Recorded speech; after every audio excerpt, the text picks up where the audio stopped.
Ito, dito sa Imus, kung gusto nyo magpa-reload, dito pinakamura na reloadan ng bala.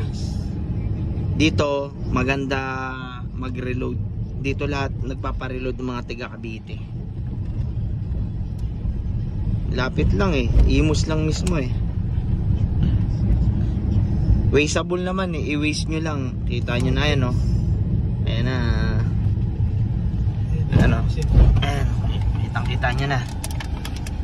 Ayan, oh. Guns and ammo. Ayan, oh.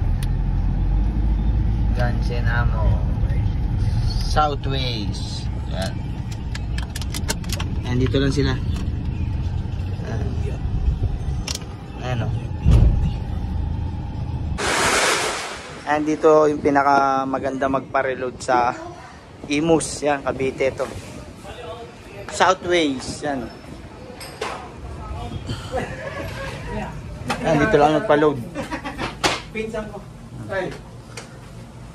Lager pala. Parehas pala. Magkano load dito? Ayun. O, mas mababa rito.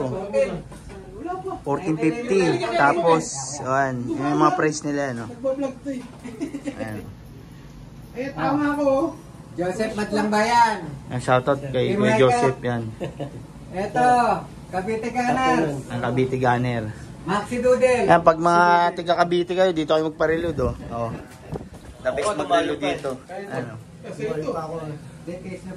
Yan, papareload kasi kami. Hintay ko to.